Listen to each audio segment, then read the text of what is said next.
Hello everyone, welcome back to my Ooty diaries.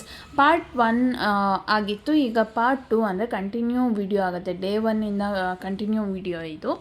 So ನಾವು ಬಂಡೀಪುರ ಮತ್ತು ಮುದುಮಲೈ ಫಾರೆಸ್ಟನ್ನು ದಾಟ್ಕೊಂಡು ಬಂದಮೇಲೆ ಅಲ್ಲಿ ನಾವು ಮಧ್ಯದಲ್ಲಿ ಸ್ವಲ್ಪ ಲಂಚ್ ಎಲ್ಲ ಮುಗಿಸ್ಕೊಂಡು ಹೊರಟ್ವಿ. ನಾವು ಊಟಿಗೆ ರೀಚ್ ಆಗೋಕ್ಕೆ 20 ಕಿಲೋಮೀಟರ್ಸ್ ಮುಂಚೆನೇ ನಮಗೆ 4 ವಿಸಿಟಿಂಗ್ ಪ್ಲೇಸಸ್ ಸಿಗುತ್ತೆ. ಅದರಲ್ಲಿ ನಾವು ಈ ಕಡೆಯಿಂದ ಹೋಗ್ತಾ 2 ವಿಸಿಟಿಂಗ್ ಪ್ಲೇಸಸ್ನ ಕವರ್ ಮಾಡ್ಕೊಂಡ್ವಿ. ಸೊ ಇದು ಫಸ್ಟ್ ಪ್ಲೇಸ್ ಬಂದ್ಬಿಟ್ಟು ನೀಡಲ್ ರಾಕ್ ವ್ಯೂ ಪಾಯಿಂಟ್ ಅಂತ ಹೇಳಿಬಿಟ್ಟು. ಸೊ ಫುಲ್ ಟಾಪಲ್ಲಿ ಹತ್ಕೊಂಡು ಹೋಗಿ ನಾವು ಸುತ್ತ ನೇಚರ್ನ ನೋಡೋದು. ನಾವು ಹತ್ತುವಾಗ ಮಧ್ಯದಲ್ಲಿ ಈ ಥರ ಬ್ಲೂ ಕಲರ್ ಫ್ಲವರ್ಸ್ ಎಲ್ಲ ಸಿಗುತ್ತೆ ಅಲ್ಲಿ ಸೈಡಲ್ಲಿ. ಸೊ ಪೂರ್ತಿ ದಾರಿ ಕಾಣಿಸ್ತಾ ಇದೆಯಲ್ಲ, ಅಲ್ಲಿಂದನೂ ಹತ್ಕೊಂಡು ಫುಲ್ ಟಾಪಿಗೆ ಬಂದರೆ ಇಲ್ಲೊಂದು ವ್ಯೂ ಪಾಯಿಂಟ್ ಇರುತ್ತೆ. ಅಲ್ಲಿಂದ ನಿಂತ್ಕೊಂಡು ನೋಡಿದಾಗ ನಿಮಗೆ ಸುತ್ತಲೂ ಕಾಣೋದು ಪೂರ್ತಿ ಪ್ರಕೃತಿನೇ.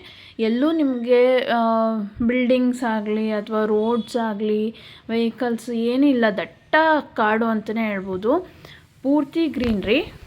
ಮೇಲೆ ಹೋದಂಗೂ ಚಳಿ ಜಾಸ್ತಿನೇ ಆಗ್ತಾಯಿತ್ತು. ಫುಲ್ ಫಾಗ್ ಇತ್ತು.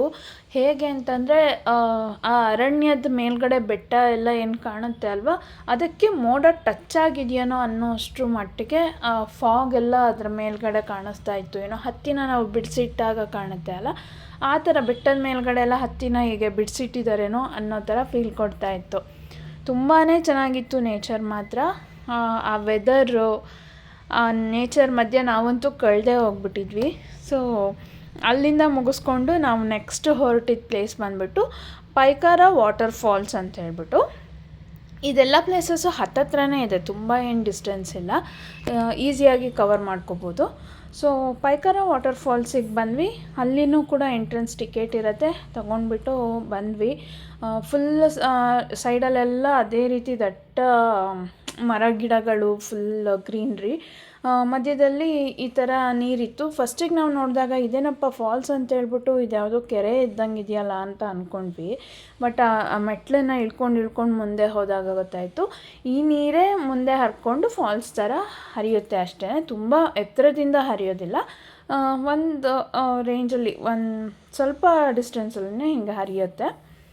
ಬಟ್ ಚೆನ್ನಾಗಿತ್ತು ನೋಡೋದಕ್ಕೆ. ಮುಂದೆ ಹೋಗಿ ನಾವು ಕೆಳಗಿಳಿದು ಹೋಗಿ ನೋಡಿದಾಗನೇ ಅದರ ವ್ಯೂ ಖುಷಿ ಕೊಡ್ತು ನೋಡಿದಾಗ. ಸೊ ನಾವಲ್ಲಿ ಫಾಲ್ಸ್ನ ನೋಡೋಷ್ಟರಲ್ಲಿ ಆಲ್ರೆಡಿ ಸಂಜೆ ಆಗಿಬಿಟ್ಟಿತ್ತು. ಫುಲ್ ಫಾಗ್ ಸ್ಟಾರ್ಟ್ ಆಗಿಬಿಟ್ಟಿತ್ತು, ರೋಡೇ ಕಾಣಿಸ್ತಾ ಇರಲಿಲ್ಲ, ಅಷ್ಟರ ಮಟ್ಟಿಗೆ ಫುಲ್ ಫಾಗ್ ಸ್ಟಾರ್ಟ್ ಆಗೋಗಿತ್ತು. ಅಲ್ಲಿಂದ ನಾವು ಸೀದಾ ಹೊರಟಿದ್ದೆ ಹೋಟೆಲ್ಗೆ. ಸೊ ನೆಕ್ಸ್ಟ್ ಡೇ ವ್ಲಾಗ್ನ ನೆಕ್ಸ್ಟ್ ವೀಡಿಯೋನಲ್ಲಿ ಅಪ್ಲೋಡ್ ಮಾಡ್ತೀನಿ.